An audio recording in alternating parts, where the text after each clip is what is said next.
बिस्मिल्लाहिर्रहमानिर्रहीम अस्सलाम वालेकुम YouTube followers. First of all welcome back to my channel class fashion ideas. तो प्यारे दोस्तों, उम्मीद करती हूँ आप सब लोग खैरियत से होंगे। आज की इस वीडियो की डिटेल्स में जाने से पहले एक छोटी सी दरख्वास्त आप लोगों से करती चलूँ कि अगर आप लोग हमारे चैनल पर न्यू हैं और आप लोगों ने अभी तक हमारे चैनल को सब्सक्राइब नहीं किया है तो काइंडली हमारे चैनल को सब्सक्राइब कर दीजिए और सब्सक्राइब करते वक्त साथ में बेल आइकन बटन को जरूर प्रेस कर दीजिएगा ताकि आप हमारे चैनल से रिलेटेड लेटेस्ट अपडेट्स और अपलोड से बर वक्त बाखबर रह सकें।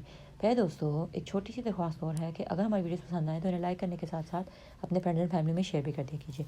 तो आज की जो ये वीडियो है मैं उम्मीद करती हूँ आप लोगों के लिए बहुत ज़्यादा हेल्पफुल साबित हो और आप लोगों को पसंद भी आए, क्योंकि आज की इस वीडियो में मैं आप लोगों के लिए ऑलमोस्ट 50+ बहुत ही प्यारे प्यारे छोटी बेबी गर्ल्स के 0 साइज़ से लेके 12 ईयर्स तक की यंग गर्ल्स के लिए फ्रॉक्स की डिज़ाइनिंग लेकर आई हूँ। और ये सारी की सारी इंटायर डिज़ाइन कलेक्शन जो है स्मोकिंग के डिज़ाइन पर मबनी है। डिफरेंट तरीके से डिफरेंट स्टाइल्स में डिफरेंट कलर कॉम्बिनेशंस के साथ इन फ्रॉक्स पर स्मोकिंग की गई है। और उसके बाद स्मोकिंग की सजावट के लिए आप उनको पर्ल्स, पाइपिंग या लेस का इस्तेमाल भी कर सकते हैं, या अदरवाइज़ अगर आप बहुत ज़्यादा क्रिएटिव और आर्टिस्ट हैं तो आप लोग स्मोकिंग के ऊपर हैंड एम्ब्रॉयडरी करके उसको बहुत ही खूबसूरती से सजा भी सकते हैं।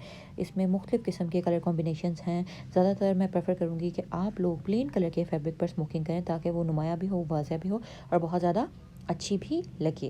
तो वीडियो पसंद आया आप लोग इसे लाइक ज़रूर कर दीजिएगा। अगर डिज़ाइन आप लोगों को पसंद आते हैं तो आप लोगों को ट्राई ज़रूर कीजिएगा। और अभी इजाज़त दीजिए, बहुत जल्द आप लोगों की खिदमत में एक बार फिर से हाजिर होंगी कुछ मज़ीद डिज़ाइन के साथ। तब तक के लिए टेक केयर, अल्लाह हाफिज़। और आप लोग कहीं मत जाइएगा, वीडियो को अंत तक देखिएगा ताकि सभी प्यारे प्यारे डिज़ाइन आइडिया से आप लोग मुस्तफ़ीद हो सकें। जज़ाकल्लाह।